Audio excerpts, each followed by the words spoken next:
Welcome everyone to my year in review video. That's basically going to be looking over every 2014 film released. And just a quick message, after this I'm going to be doing a 2014 movie review, year overview, not just for 2014 films but for just movie watching in general and my thoughts on how I've progressed watching films and whatnot. So yes, this is going to be 2014 in review video, and I'm just going to talk about some of my favourites, some of the worst films, just my thoughts really on this year in cinema, and it has been a good year for film. So let's start. So I'll probably start with my top 5, in no order. The first one I'm going to have to go with is the documentary Life Itself, which tells the story of Roger Ebert, famous film critic. You've probably heard of him. If you have not, just check him out. He's a fantastic critic, one of my favourites, definitely an influence on my writing. And yeah, it's based on a book that he wrote of his memoirs, and the film was being made just a year or so before he was going to die. And yeah, and then he died. He passed away earlier this year, or no, he died last year. Sorry. So then, the film went on to get finished, and it's one of the best documentaries I've ever seen. It's not just about a film critic. It's a lot more about, it's a lot more of a personal story rather than just a famous film critic. Obviously, it's got that element of the film critic and how his career went, but it told you the personal story, and it was really nice. It's really touching as well. So that's one of my favourites from this year. And another one's going to have to be is Nightcrawler, which really surprised me because it just starts to change as it goes along. You'll find it's quite unpredictable at times, and that's what I really liked about it. And I think Jake Gyllenhaal's performance just blows you away. He's a fantastic actor. Other recent performances such as Enemy shows that he's quite a good actor, and I look forward to seeing more from him in the future. Nightcrawler is just a great story because of its criticism of the media. So we've got this guy, Leo Bloom. We don't really know him. He looks like this nice guy, but we quickly realise that he's a psychotic maniac who'll stop at nothing to get what he wants to achieve. And he ends up entering the media business in a very twisted way. And I think it's just a fantastic story. You'll have to see it for yourself or watch the trailer. It's better seen than explained. Gone Girl as well also had that media criticism in there as well, with the whole news story and how things can blow up in people's faces, and then how news presenters and talk show hosts will end up contradicting themselves once a change of information's happened, that sort of thing. And I thought that was really clever. I'd say that's just one small element of the film, based on the famous novel, which I haven't read. It tells the story of a man whose wife is abducted, and we soon find out other things, and I really don't want to spoil anything. It's a really great story. It's from David Fincher, and it's got a lot of exposition. Some people don't like the exposition. It is quite heavy, and I think it does too much telling rather than showing, sort of thing. I think it's all too much at once, just to conveniently turn the story around. But at the same time, it was one of those plot twists that just make you go, that sort of thing. You realise everything, and whenever you see it again the second time, you'll pick up on hints. And another one is Interstellar, which is probably the biggest film of the year, one of the biggest films of the year, not in terms of how much it's made, just in general talk about it. I went on IMDb and seen how far up the list. It doesn't deserve to be up that far, but it's the IMDb list. What can you do? It's at number 15 or something now, which is just ridiculous. That's on top of City Lights and The Great Dictator and I think it's even on top of Seven Samurai and Rashomon and all those kind of films, classics. I don't know, it's because it's the most watched, it's because it's one of the most watched films at the moment, so yeah, it would go quite high up. But Interstellar is a really great film, and I can't wait to buy that in Blu-ray. It'll probably not be the same experience because it was a very visual and oral experience with the surround sound and everything, and it's something to see the grand scale of things, because that's what no one wants you to see when you go into the cinema, and that's why he makes films at IMAX, and everything just looks big, and that's what he wants. He believes in that kind of experience, and it works very well. So Interstellar, big action sci-fi drama, the emotional core of the film is what makes it memorable, and that's what got me. So that's why that's one of my favourites, because of the emotional effect it had on me. And the other one, which is my favourite of the year, technically a 2013 film, but I'm going to call it a 2014 film anyway, because I only got to see it last month. Like, that was the only time I could access it. And it's actually not a screening here until February, which is a 2015 date. So I'm talking now, of course, of the next Studio Ghibli film. Well, maybe the last, I mean. The Tale of Princess Kaguya. And it is the most astonishing film of this year in terms of animated films. It just knocks them all out of the park. The fact that that's my favourite film of the year says something. It's absolutely beautiful. Close to giving it a full rating, full 10 out of 10. It's definitely a 9 out of 10 film. It's not as good as Spirited Away to me, but it's up in the top 5 for me. And the first thing, you watch the trailer and you look at the animation, everything's very simple. It looks almost like concept art. It's almost like some sort of oil painting or something. The animation is very minimalist and simplistic, but you forget about that whenever you're watching the film, and it still has a beauty and a charm to it because it's simple, but it's the characters and the situations and everything that's happening that make it so realistic. I'm using the word realistic. There is a lot of it's a very heightened fantasy kind of thing, but it's like Wind Rises. It's a very mature story. I couldn't see kids really watching this. It's really a story about life. And it's really, really touching. I mean, within the first 10 minutes I was close to tears because of how beautiful everything was. The music is really well done by Joe Hisaishi, who does a lot of the music for the Studio Ghibli films. But yeah, it's a really, really mature film, one of the maturest. It's a bit like Grave of the Fireflies and The Wind Rises, you know. It's tackling more adult themes and it's going for a more adult audience despite still keeping a PG rating. But yeah, the animation, it isn't as nice looking as things like The Wind Rises or My Neighbor Totoro or any of the Ghibli films except My Neighbor the Yamadas. But the animation, it's got a charm to it, I think, when you're watching it, and I think it looks really nice anyway. But Tale of Princess Kaguya, you need to see that film. Very compelling, and it's just unforgettable. I mean, I can't say much more about it. I don't want to spoil it for you, but you really need to see it. It's definitely one I recommend. So, of course, we get bad movies, and there's been quite a lot of bad movies this year as usual. I've tried to avoid lots this time. You know, some I've only watched because I just heard they're bad and I need to see how bad they are. The first one I will start with is the one I watched last night with friends. I wouldn't have watched it on my own. I just wouldn't have. And it was the Teenage Mutant Ninja Turtles reboot. And by God, is it ugly.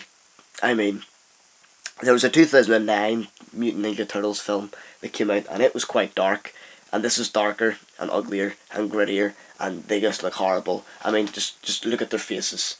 That is not appealing at all. Whereas I think they're going for more teenage appeal, but it's not working in any direction. It just wasn't. It wasn't funny. It's not a badly made film. Like, Megan Fox wasn't very impressive either, but it wasn't horribly made. It was just very uninteresting all the time, and Splinter was just hideous to look at. I couldn't look at him. He's just repulsive, big giant rat. I mean, he looks okay in the cartoons and stuff, but it just didn't look right. The big CGI rat, it just looked scary. I was never a fan of Teenage Mutant Ninja Turtles anyway, so.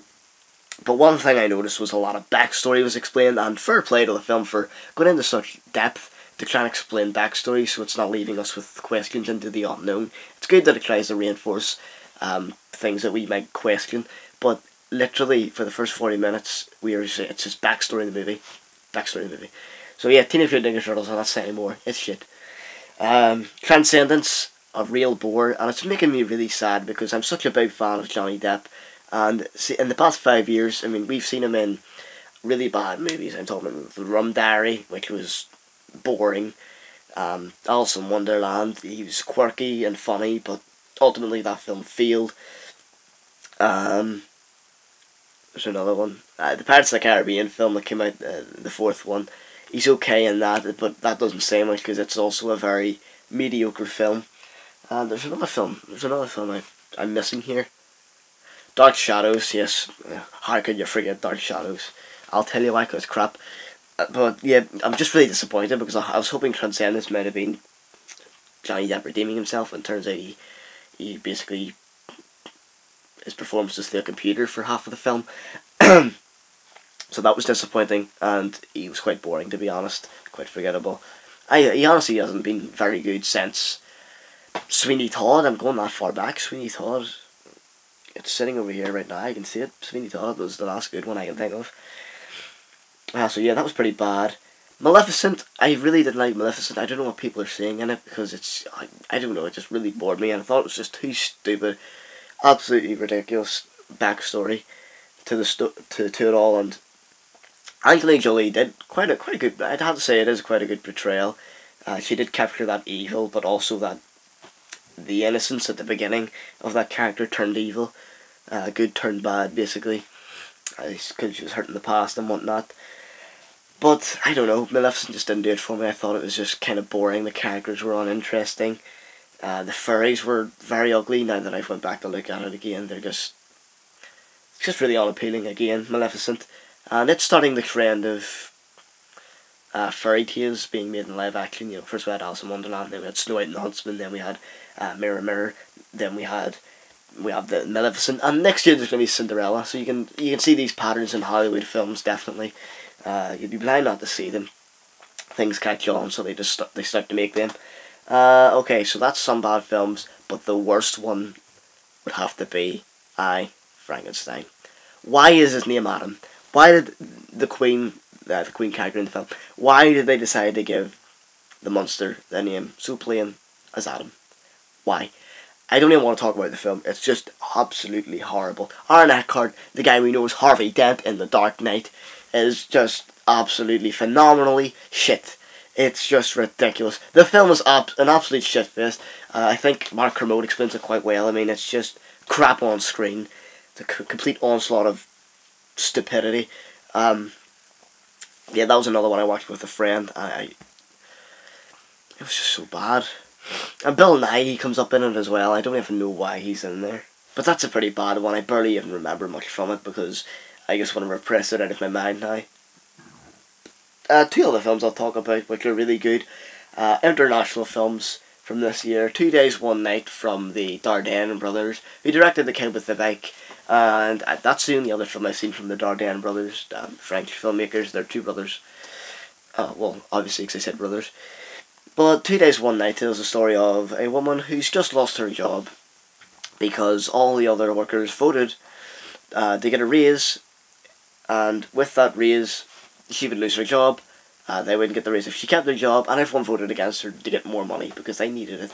And I think it's a really brilliant drama, absolutely brilliant drama. I think actually that should be in my top 5 as well because it's a very simple film, very slow, it's very true to life because it doesn't with that premise I have just said, you think it's going to demonise everyone, showing how greedy everyone is, but it doesn't. It gives you a really honest kind of portrayal. It gives you the sides of the story in a very honest way, and I think it is a very honest story, and I think it's very universal as well because everyone's always in that hardship and struggle with money and keeping a job and all that. And I think the performance Marion Cotillard gave is just fabulous. She's a fantastic actress, and I look forward to seeing more from her in the future. But 2 Days, One Night is one of the best dramas of the year, and it's not very long either, so definitely give that one a watch. And The Raid 2, The Raid 2, the sequel to the great action film that came out 4 years ago. It's a big gap between them.